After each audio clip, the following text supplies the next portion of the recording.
En terwyl ons buite gebid het, die Here iets op my hart gelê om net heel eerste te noem, en dit is die skrif in die Bybel wat praat van hy wat meen dat hy staan, moet pas op dat hy nie val. Nou wil ek vir julle vra, ek weet nie of die een van julle is wat braaf genoeg is om te sê dat hy nooit sal val. Glo nie, dis 'n baie wyse ding om te dink en om, alhoewel ons, as ons 'n noue verhouding met die Here het, baie keer so half in 'n veilige posisie voel, maar die Here waarsku ons nie verniet in sy woord, dat hy wat meen dat hy staan, pas op dat hy nie val. En waaroor gaan dit? Dit gaan daaroor dat ons fokus op Jesus Christus moet hou, en op niks anders nie. En, want mense kom aan vir sê, een ding verseker, is die vyand loop rond soos 'n brullende leeu, en hy soek wie hy kan verslind. En soos wat André tereg net nou genoem het, kan ons baie duidelik agterkom dat die fokus van die vyand is op die kinders van die Here. En ek sê dit onder die bloed van Jesus, en daarmee bedoel ek veral die mense wat die woord moet uitdra. Want hulle is die mense wat vir die vyand 'n bedreiging is. En jy kan jou langs die rivier sit en vis vang elke Sondag, en nie regtig die woord van die Here uitdra nie. Kan jy vir jouself dink, as jy so 'n bietjie minder van 'n bedreiging, al dien jy die Here. Ek sê nie, jy kan nie langs die viswater sit en die Here dien nie, maar God het ook gesê, ons moet nie die onderlinge byeenkomste versyn nie. So ons het 'n verantwoordelikheid om te kom hiernatoe. Moenie net altyd dink jy moet kom om iets te kom kry. Jy moet baie keer net hier wees om vir iemand net 'n drukkie of 'n glimlag of net 'n woord van bemoediging te gee. En mense, ons die predikers daar buite kry swaar. Ek is nou nie 'n prediker, maar die predikers daar buite kry swaar. En almal wat regtig 'n passie het om vir die Here iets te doen, is teikens. En die vyand teiken hulle. En daarmee wil ek hom geen eer gee nie. En daarmee wil ek sommer nou al sê, ons kanselleer sy werke in Jesus naam in ons. En ons wil hom geen eer gee nie. En dis hoekom ek dit net terwyl ons gebid het die Here net sê, hy wat meen dat hy staan, pas op dat hy nie val. So moet mooi dink, jy is op 'n veilige plek. Ons moet altyd waak en bid. En ek wil met julle 'n paar gedagtes deel, en ek het 'n opskrif sommer net so gesit, dat die sleutel tot 'n voller verhouding met God. Waar lê die sleutel? In die hart van die mens. Hoe begin ek? Deur besluite te maak. Dit is jou keuses wat jou eindbestemming gaan bepaal. Mense, niemand gaan per ongeluk in die hemel kom. Net so gaan niemand per ongeluk in die hel kom. Dit gaan of jou besluit wees om so toe te gaan as jy in die hel beland, of dit gaan jou besluit wees om nie vir Jesus te kies nie, maar 'n besluit gaan dit wees, definitief. Jy kan maar seker wees. Ek wil met ons net 'n paar vrae deurgaan. Ek wil hê ons moet onsself die volgende vrae afvra. Ek het 7 vrae saamgestel, en alles in my lewe, as ek gate boor, daar waar ek besig is om huis te bou, as ek skroewe moet insit, as ek iets moet doen, ek het eendag vir my skoondogter 'n rok ontwerp, kan jy dit glo? Ek het vir haar 'n rok ontwerp, want sy geestelike danse en goed gedoen. En ek het al die getalle wat ek gebruik het, al die afmetings, dis of 3 of 7, of 21 of 14, maar dit het iets met 7 of 3 te doen. En dit is maar net om my ingeprop te hou by die Here Jesus. Want dis God drie-enig, 7 is sy volmaakte getal, 14 is 'n veelvoud van 7, 21 is veelvoud van 7. As ek in my gym oefen ek of 14 of 21 of 35 of 28. My hele lewe gaan om getalle. En dit is net 'n manier vir my om die Here by alles in my lewe in te bring. Ek wil gou vir ons met die 7 vrae met ons deurgaan. As ek nou sou sterf, is ek gereed om Jesus te ontmoet? Nou, hierdie vraag kan net jy vir jouself antwoord. Jy kan dit nie vir jou buurman, vir jou suster, vir jou vrou, vir jou kind, vir niemand antwoord nie. Elkeen kan net vir homself antwoord. En dan wil ek deel van sy bruid uitmaak wanneer ek kom. Vraag 3. Wil ek God regtig behaag en heilig maak en nastreef? Wil ek 'n rein hart hê? Vraag 5. Is ek bereid om vriende en gewoontes op te offer? Vraag 6. Is ek bereid om die voorskrifte in sy woord te volg? Vraag 7. En dit is die moeilikste een. Is ek bereid om te verander? Mense, of ons dit wil weet of nie, tradisie en gewoontes giet jou. Dit sit jou op 'n spoor. En dit is definitiewe keuses in gebed en genade van die Here om jou daar uit te kry en daar uit te hou. Ons neig altyd terug na die ou dinge toe. En dis hoekom die Here sy hand ontwaak kry. Nou as jy op die vraag hierbo ja geantwoord het jy wys gekies. Kom ons kyk na 'n paar rigtingwysers uit die woord. Vraag 1. As ek nou sou sterf, is ek gereed om Jesus te ontmoet? Nou, ek hoop en vertrou dat elkeen wat hier sit ja kan antwoord.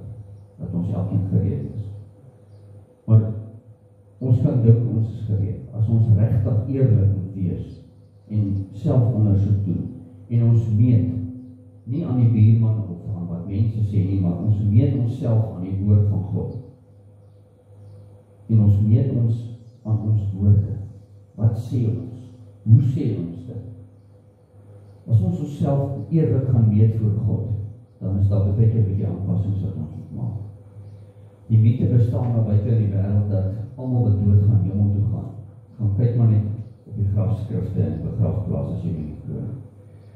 Daar is geen ongereddes begrawe nie. Die hele grafsteen gesien waarop staan, so jammer hierdie ouens nie help. Mense almal wat dood gaan blykbaar in die hemel, as jy net in die begrafplaas opskrifte gaan kyk. Maar as ons na Jesus se woorde luister, wat hy vir sy disippels gesê, stry hard om in te gaan deur die nou poort, want smal is die weg en weinig is die wat dit vind. Maar breed is die pad wat na die verderf lei. En daar is baie wat daarop gaan. So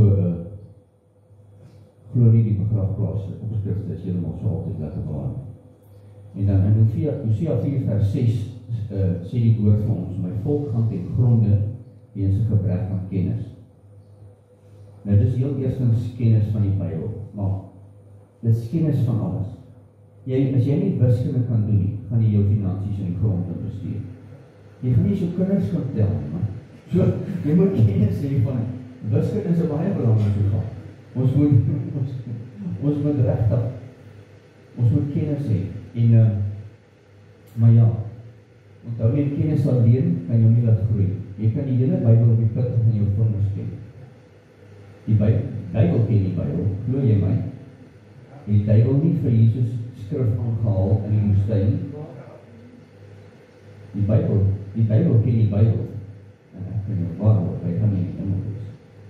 So, kennis alleen laat jou nie groei, maar gehoorsaamheid om die kennis toe te pas, dit sal jou laat groei.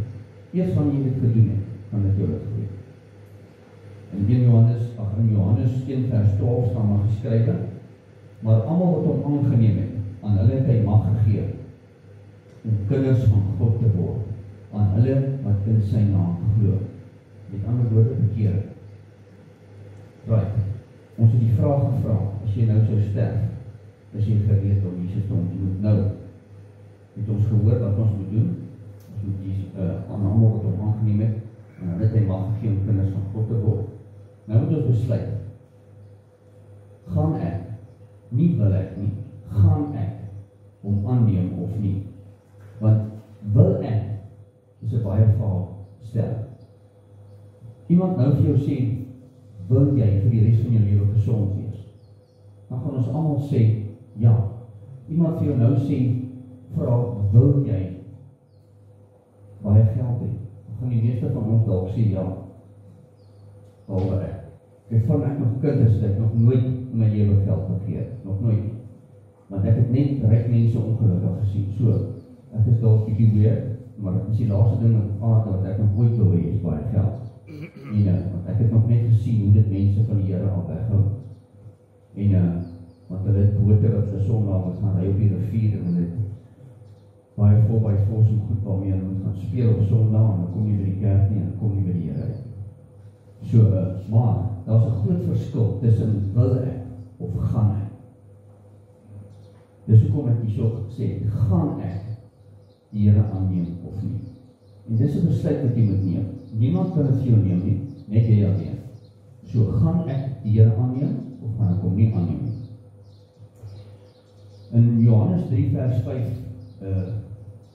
staan daar geskrywe, Jesus antwoord, voorwaar ek sê vir jou, as iemand nie gebore word uit water en gees nie, kan hy die koninkryk van God nie ingaan nie. Dan moet ons weer besluit maak, gaan ek weer gebore word, om sodoende die koninkryk van God in te gaan, of nie? Weet die meeste van ons is wedergebore, ek hoop allemaal is, en vir die wat nie is nie, is die boodskap spesiaal vandag. Dit kan vandag jou dag wees dat jy Jesus kan ontmoet. Jy is meer as welkom na die tyd met een van ons te kom praat en ons sal jou help om Jesus te vind. En waar het ek nou Johannes 3 vers 5 gelees, Jesus antwoord voorwaar van ja, sal koninkryk nie ingaan nie.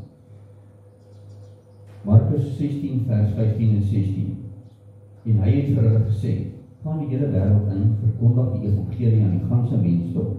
Hy wat glo en hom laat doop, sal gered word. Maar hy wat nie glo nie, sal veroordeel word. Weereens 'n besluit wat ons moet neem. Gaan ek gered of veroordeel word? Net jy kan die besluit neem. Niemand anders dit kan dit vir jou neem.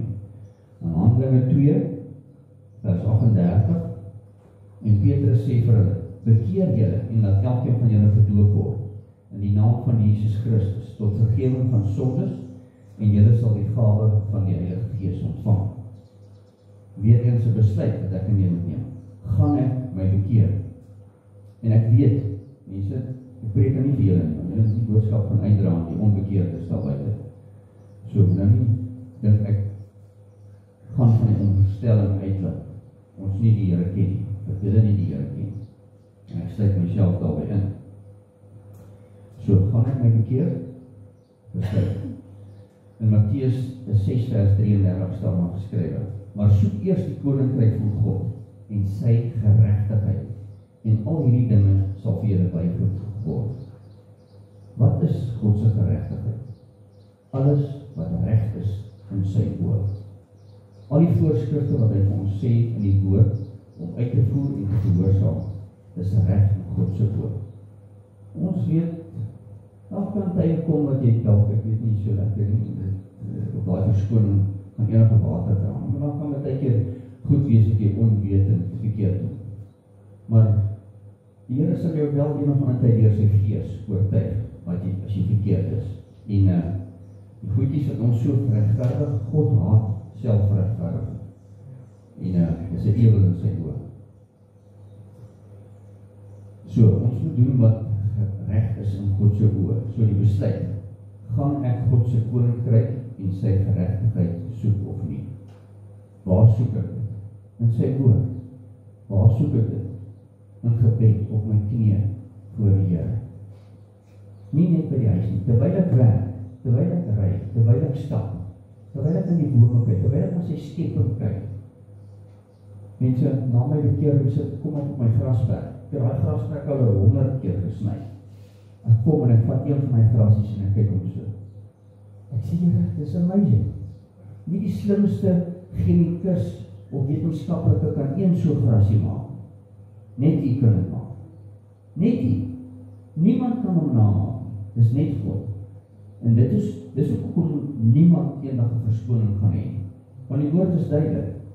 Die woord sê, van die begin van die skepping af, kan ons sy wonders in die natuur aanskou. Niemand, al het jy nog nooit meer lewe Bybelvers gehoor nie, kan God in die natuur sien. Niemand gaan 'n verskoning hê. Maar ek en jy moet die aangesig van die Here soek. Vraag 2, wil ek deel wees van die bruid van Jesus as hy weer kom? Ja, almal gaan sê ja, ek wil. sê Johannes 14 vers 3. En as sê Jesus is aan die woord, hy sê, wanneer as ek gegaan het, en vir julle plek berei het, kom ek weer, en sal julle na my toe neem, sodat julle kan wees waar ek is. Die besluit wat ons moet neem. Gaan ek saam met Jesus as hy weer kom? Gaan ek saam, nie wil ek saam gaan, gaan ek saam, en wat doen ek? Om te verseker dat ek saam gaan. Vraag 3. Wil ek God regtig behaag en streef na heiligmaking? Hebreërs 11 vers 6 sê, sonder geloof is dit onmoontlik om God te behaag, want hy wat tot God gaan, moet glo dat hy is en 'n beloner is wat die wat hom soek. Besluit wat ons moet neem, gaan ek glo en God behaag. En dit is een ding om te glo. Jy moet glo, hy bestaan. Maar gaan jy sy voorskrifte volg, gaan ek hom behaag. Romeine 8 vers 8. En die wat in die vlees is, kan God nie behaag nie. In Galasiërs 5 vers 16 skryf Paulus aan die Galasiërs, hy sê, maar ek sê, wandel deur die gees, dan sal julle nooit die begeerlikheid van die vlees volbring nie. Voor ek aangaan, wil ek net daarby aansluit. Dit is hoekom ek in die begin gesê, hy wat meen dat hy staan, pas op dat hy nie val. En ons moet in die gees wandel, ons moet besef, heeldag besef, ons kan enige oomblik gly en val. En as jy, die oomblik wanneer jy dink, jy kan nie gly, jy het nuwe skoene gekoop en die sole is reg, dis net daai oomblik, wat jou voet dan na boven word lang, en jy raak en jy 'n paar voort kan uitval. So, moet nooit op 'n gerieflike plek of 'n gemaklike plek in ons geloofslewe kom. Ons moet altyd besef, jy Jesus, die dag toe jy Jesus aanneem, en hom begin dien, het jy nie by 'n vakansieoord geskryf, jy het by 'n oorlog aangesluit. Jy het by 'n oorlog aangesluit en jy is iemand se vyand. En ek weet eens, wil ek geen eer aan die duiwel gee nie, maar mense, hy is nie lui nie. En hy het baie meer ondervinding as ek en jy. Ons moet hom nooit onderskat. En daarmee sê ek weer, ek wil hom geen eer gee, maar hy is 'n werklikheid.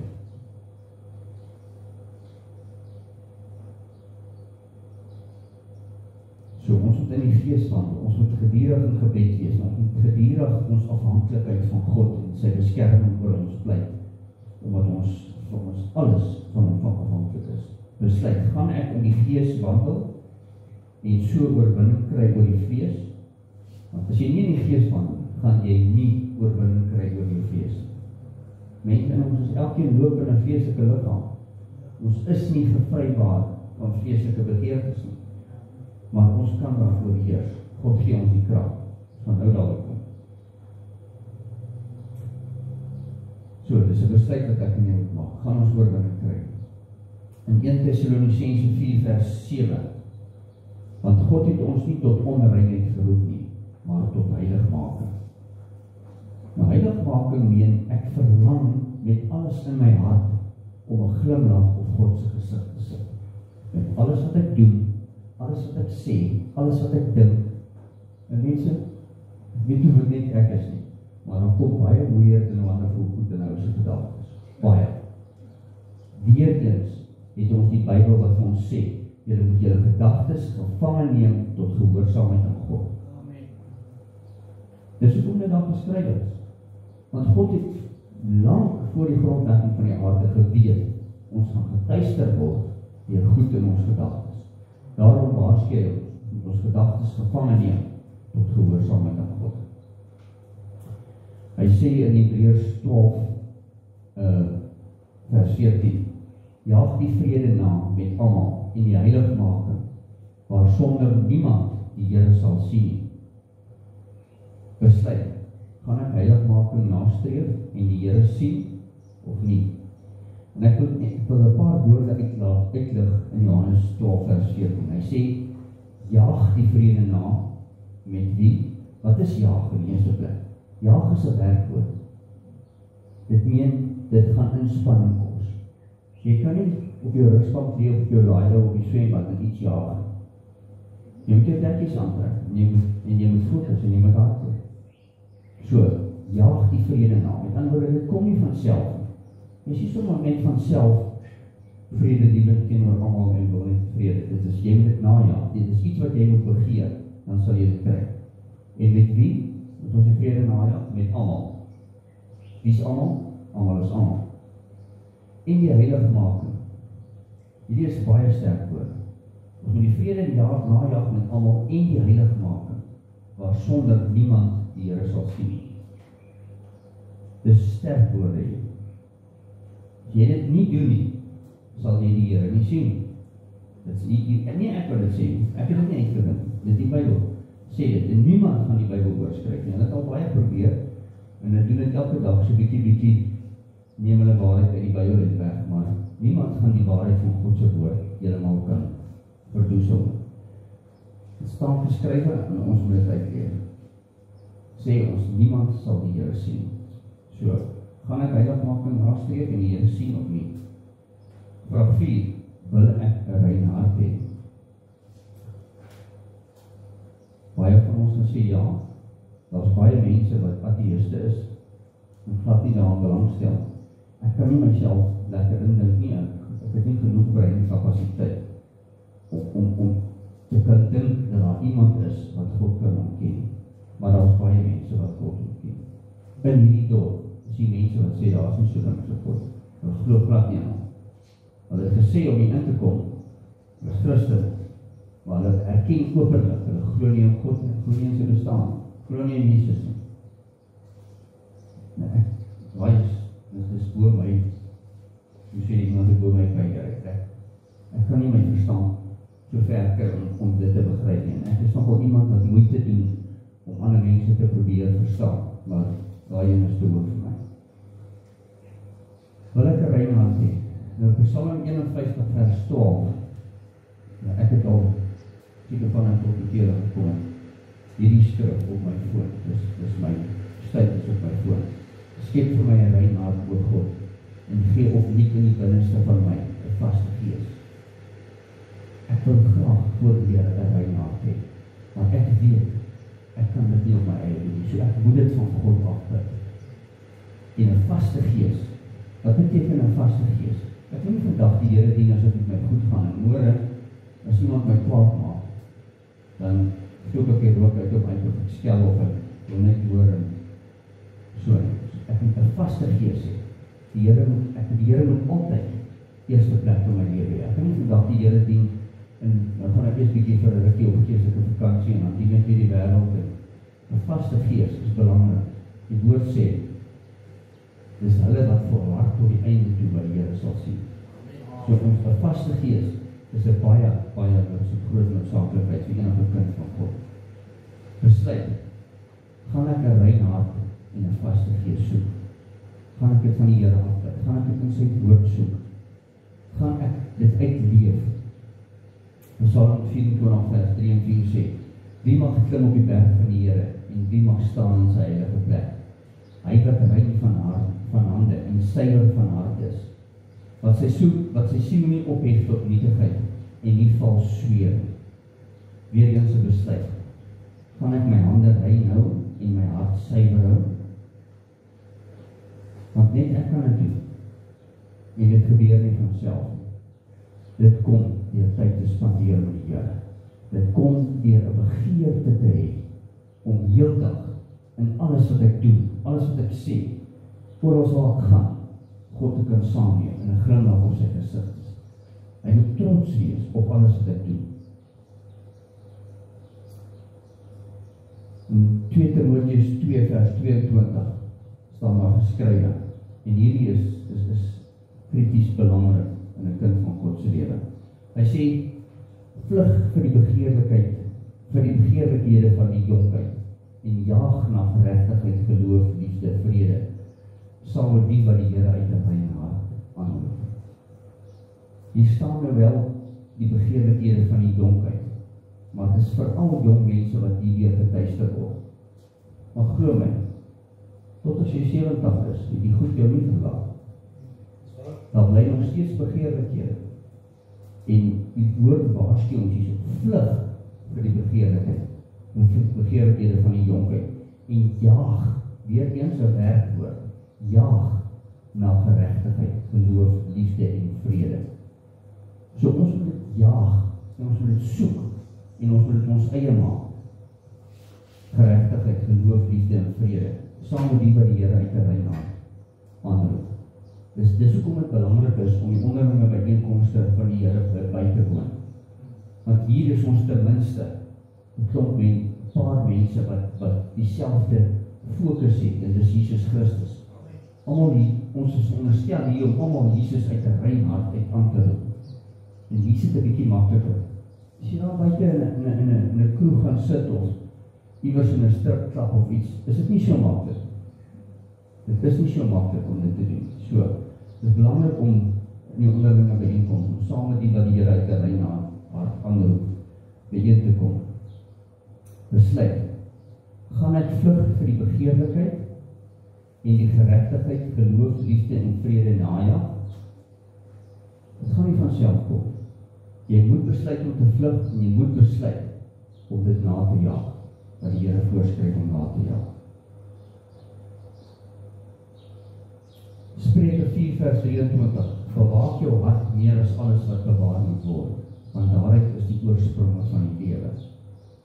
Maak 'n besluit, gaan ek my hart bewaak? En toets jouself aan jou woorde, want daar staan ook geskryf in Matteus 12 vers 34, ander geslag, Jesus praat nie met die mense om, hy sê ander geslag, hoe kan julle goeie dinge praat, terwyl julle sleg is? Want uit die oorvloed van die hart praat die mond.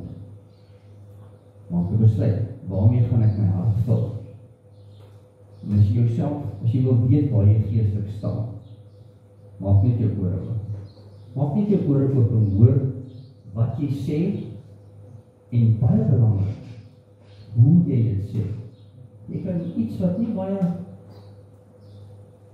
sleg is, sê op 'n slegte manier. Jy kan vir iemand net, as jy 'n vraag gevra het, net ja sê, maar jy kan ja, of ja. Dis twee totaal verskillende goed. Die een is uit die put van die hel, en die ander is uit die hart van God. Die manier en die houding waarmee jy iets sê, dra baie krag. So, ons moet let op wat ons sê, en hoe ons dit sê. Maar die beste speel om jouself in te meet, is wat jou woorde is, wat jy praat, en hoe jy praat.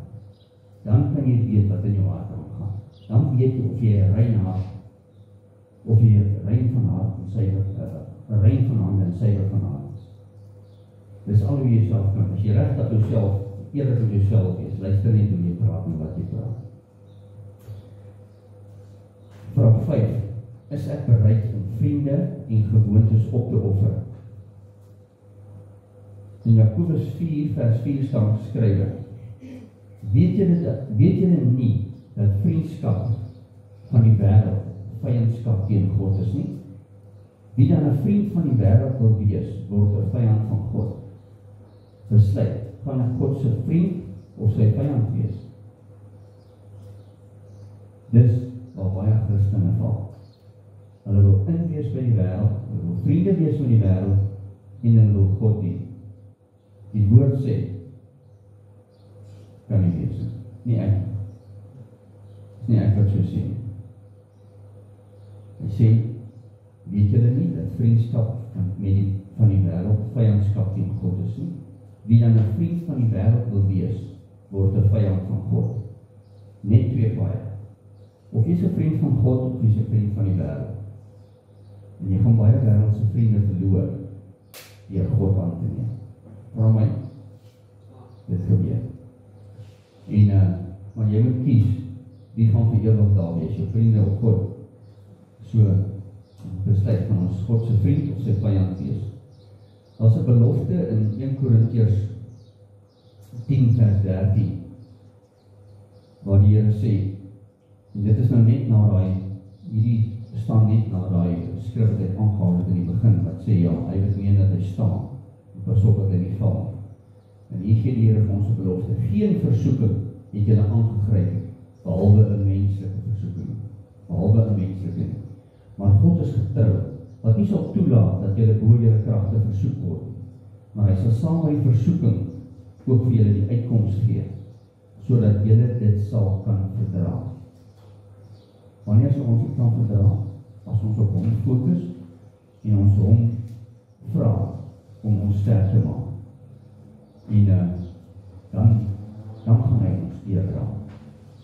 So, vir elke versoeking wat dan kom, is daar 'n uitkoms reeds deur die Here. So niemand van ons kan sê, ek kon dit nie maak nie. God beloof hy sal dit maak, en God kan nie lieg nie. 'n waarskuwing in Jakobus 1 vers 13 tot 15. Dat niemand as hy in versoeking kom sê, ek word deur God versoek nie. Want God kan deur kwaad nie versoek word nie, en self versoek hy niemand nie. Maar elkeen word versoek as hy deur sy eie begeerlikheid weggesleep en verlok word. Daarna, as die begeerlikheid ontvang het, baar dit sonde. En as die sonde tot volle ontwikkeling gekom het, bring dit die dood voor. Wat is 'n dood? Geestelike dood.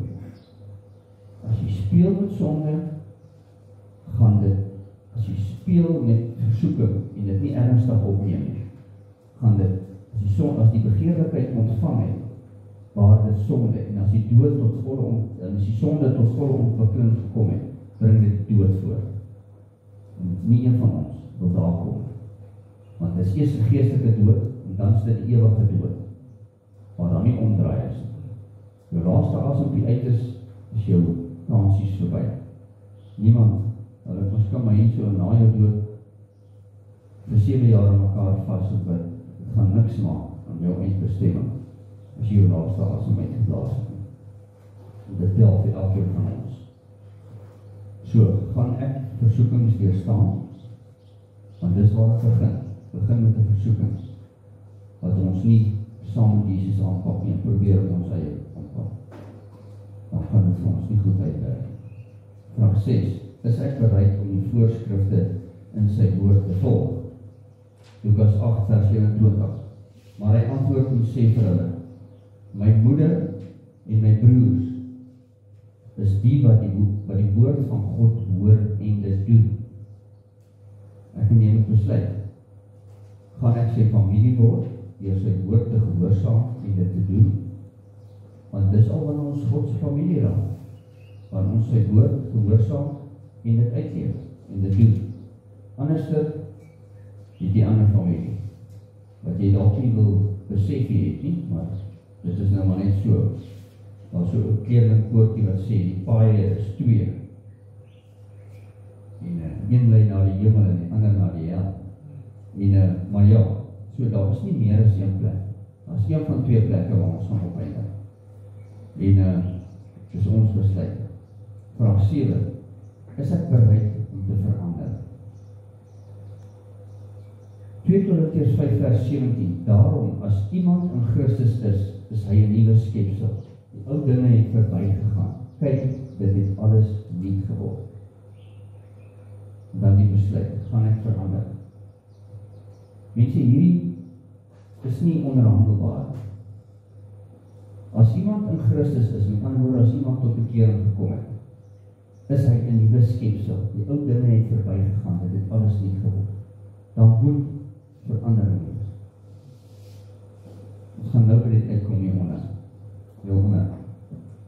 So, die ou dinge het verbygegaan, alles het nuut geword. Die dag toe ek my hart vir die Here gegee het, dink ek het die vorige keer genoem hierso. Ek het my lewe lang geprobeer ophou om te soek. Ek het verskriklik eerlik gepraat. Ek was in die brandweer, ek was 'n brandweerman al my lewe. En ek kon net nie ophou soek. Met my beste pogings het ek het verminder tot 30-40 woorde 'n dag. Ek kon nie ophou soek nie. Ek wou maar kon nie. Ek het my best probeer. Dis wat so kosbaar is van die Here.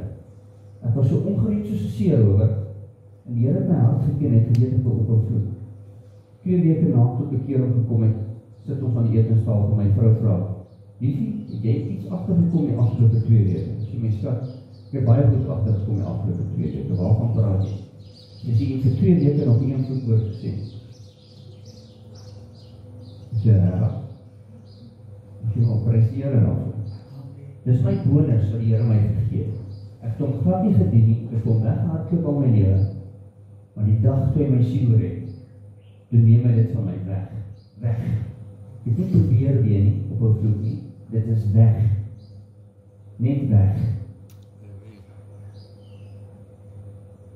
Dis wat die Here vir my gedoen het. Ek sê hy gaan vir jou dit doen. Hy gaan dalk iets anders vir jou werk. Maar dis wat hy vir my gedoen het. Alles het nie geword. Ek het julle net nou gesê. Kom op dieselfde grasperk wat ek 100 keer gesny. Ek vat 'n gras hier. Ek sê, Here, kyk hier lyk hierdie dingetjie. Wie kan hom maak? Nie gras. Ek het nog altyd net daar opgeloop en die kinders speel daar op en aan. Dit was nog nooit vir my belangrik. Ek ry verby die bome op pad werk en ek sê, Here, kyk die blare. Ek sê, Here, ek wil die loof. Ek wil die 10 keer loof vir elke blaar in hierdie boom. Ek het nog nooit die blare gesien nie. Ek het my nie gesteer daaraan. As 'n boom sou wat. Toe die Here begin dien, toe sien ek die blare. En ek sien, ek wil die Here die 10 keer loof vir elke blaar wat in hierdie boom is. My hele lewe verander in 'n sekonde, net so. Alles het niet geword. Ouderme is verby. Dit vat 'n pad, jy stap 'n pad, dit is baie goed, waaraan ek baie hard moes werk, maar baie goed vir die Here vir my, net so. Maar ek het my oorwinning gegee oor alles, maar dat is goed waarmee wat ek moes meer verleer, wat nie net weggevat was. Die Here het nie al die mense op die aarde om my weggevat toe nie. Hy het vloek uit my mond uitgevat, maar die mense was nog daar. Persies het nog voor my ingery. So, alles het nie geword. Alles behoort nie te word. En dan staan daar geskrywe in ons moet nou besluit, gaan ek verander of nie? Jesegiel 36 vers 26 tot 27. En ek sal julle 'n nuwe hart gee en 'n nuwe gees in julle binneste gee. En ek sal die hart van klip uit julle vlees wegneem en julle 'n hart van vlees gee. Ek sal die hart van klip uitneem en julle hart van vlees gee. En ek sal my gees in julle binneste gee. En ek sal maak dat julle in my insettinge wandel en my verordeninge onderhou. Mense, hierdie is 'n awesome belofte. As ons God vertrou, hoef ons nie op ons eie krag staat te maak. Ja, ons besluite wat ons moet neem. Ons moet die besluite neem. Maar God sê hierso, ek sal my gees in julle binneste gee. Probeer dit vir die ouens wat ernstig is om te groei in Jesus. Ek sal my gees in julle binneste gee. En ek sal maak dat julle my insettinge wandel en my verordeninge onderhou en doen. Besluit, gaan ek God toelaat om vir my 'n nuwe hart en 'n nuwe gees te gee. Want hy gaan hom nie net op jou kop afdoen. Jy moet dit wil hê, jy moet dit verlang. En dan, onthou, geen Jesus, geen verandering. As jy nie Jesus in jou lewe het nie, gaan jy nie verander. Maar, die ander ding wat net so waar is as jy daai ding omdraai. As daar geen verandering in jou lewe is nie, is daar nie Jesus in jou lewe. Baie mense probeer hulle tot die keer kom, regtig, ongelukkig, en baie mense wat uitkom gebed en môre gaan hy aan, sonder enige verandering. Kuier nog by die buurvrou, rook, syk, vloek, drink, steel, hoereer, gaan te kere. Dan moet verandering wees. Geen Jesus, geen verandering.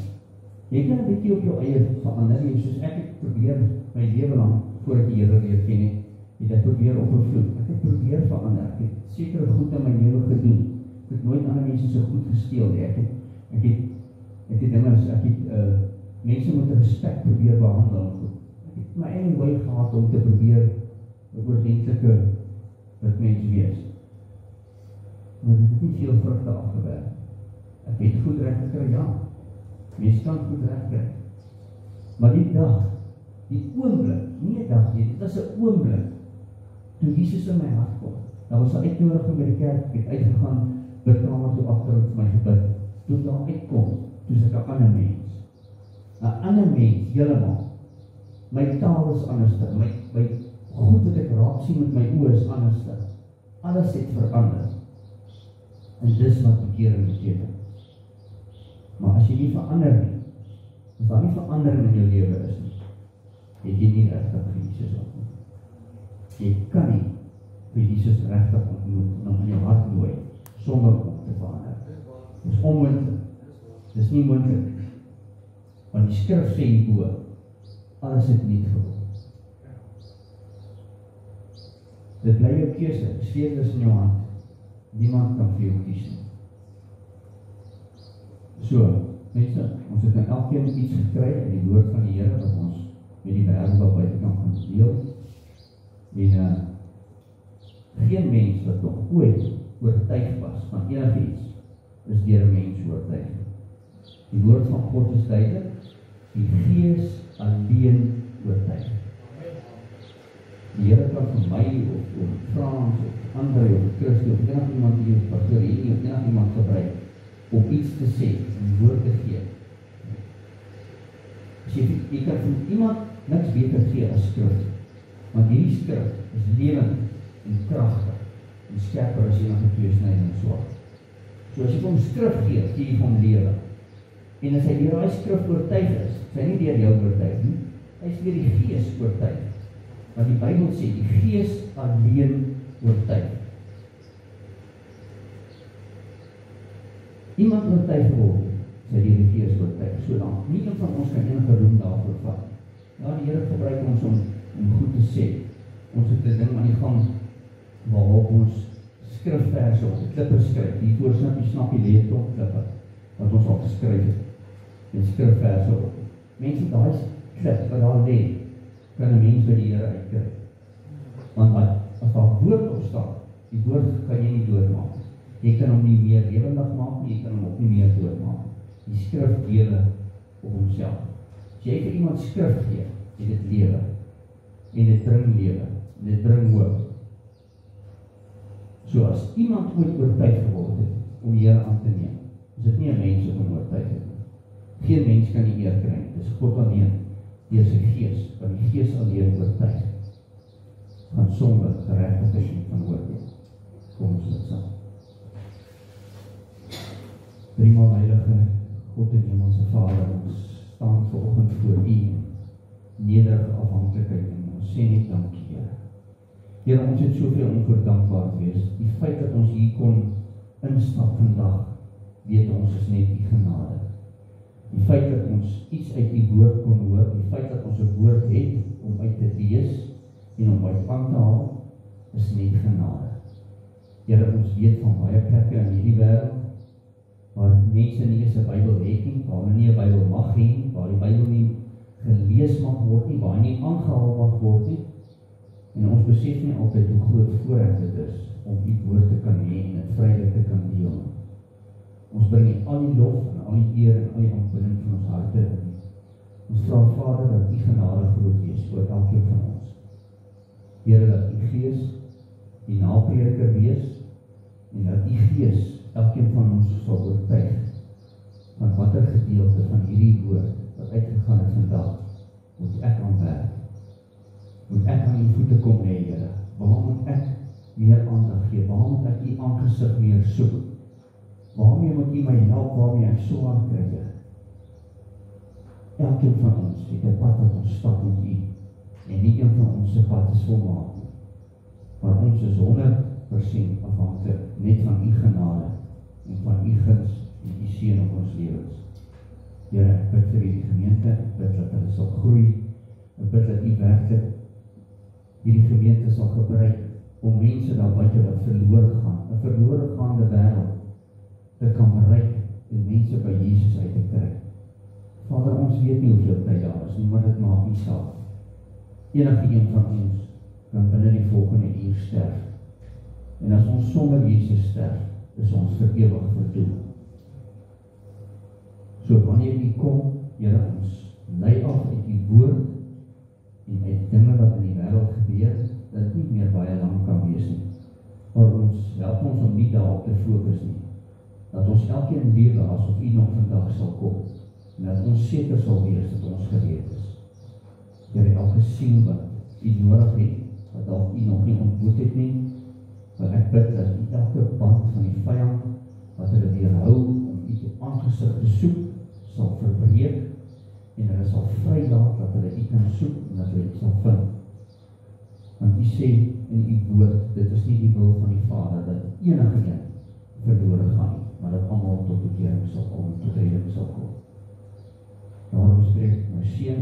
mense in hierdie gebou af, Here. Ek spreek seën uit oor elkeen se lewe, oor elkeen se familie. Here, en gebruik dat elkeen van die mense wat hier sit vanoggend om u lig te laat skyn daar buite in 'n donker wêreld. Here, ons elkeen het familie wat u nie dien nie. Ons elkeen het vriende wat u nie ken nie en u nie dien nie en u nie wil dien nie. Maar Here, u alleen oortuig deur die Gees. Skep u geleenthede waarmee ons net kan getuig van u goedheid en laat dit so iemand se lewe verander.